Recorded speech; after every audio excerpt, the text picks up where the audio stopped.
Hi folks, today is Reds4Veds Day.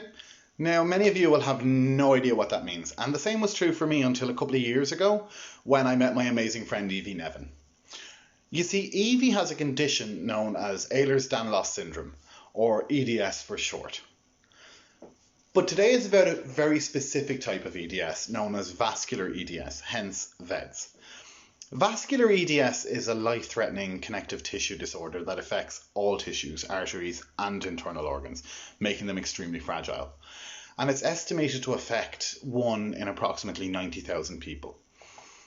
Patients are at risk of sudden arterial or organ rupture. Vascular EDS, which was previously known as Ehlers-Danlos type 4, is a rare type of Ehlers-Danlos syndrome caused by an alteration, also known as a mutation of the COL3A1 gene. The COL3A1 gene is the instruction for making collagen type 3, a tough fiber-like protein that makes up a third of our body protein. When this gene is altered, it causes a lack or deficiency of this collagen, making the connective tissue less effective, particularly in the skin, lungs, uterus, intestine, and indeed the vascular system. So vascular EDS can be very variable, even within the same family.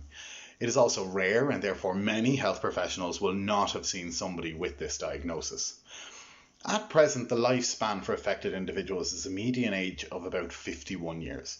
So that's 49 for males and about 53 for females, but with a very large range from 10 years to 80 years. In addition to the problems experienced when trying to obtain informed medical care, many people with Ehlers-Danlos syndrome face challenges at home, at work, and in their relationships with others. In particular, they often find it very hard to explain their condition, which may fluctuate daily, to family, friends, and colleagues. A person with EDS may appear to be fine, especially if they're not using mobility aids. They may be able to do something one day, but find the same tasks, such as washing their hair or climbing the stairs, almost impossible the next. People who use a wheelchair or crutches some of the time, but are able to walk at other times, can also find this difficult to explain. They may need to use such mobility aids to manage their condition, for example, using a wheelchair post-injury, or to manage fatigue, e.g. pacing activities and energy expenditure. But where possible, they try to return to walking as soon as they can in order to avoid deconditioning. To other people, the quick changing nature of the condition and/or the switch from normal mobility to mobility aids means the person may seem to be exaggerating or feigning symptoms.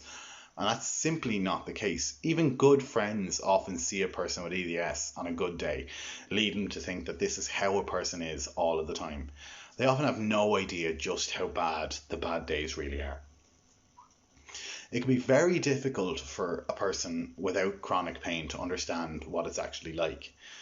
That does not mean, however, that we can't educate them, especially if there are people in our lives that are extremely important to them. But what is Reds4Veds Day? Reds4Veds Day is a global campaign which takes place on the third Friday of May each year. So yep, that's today. The aim of the campaign is to help raise the profile of vascular Ehlers-Danlos syndrome, or vascular EDS, which, as I said before, is a rare genetic disorder. The format of Reds4Veds is free and simple to get involved with. So you just wear something red, take a pic, share it on your social media using the hashtag Reds4Veds. Now you can wear as much or as little red as you want, just so long as it's red. But remember folks, stay home, save lives, and let's help raise awareness for vascular EDS. Hashtag Reds4Veds.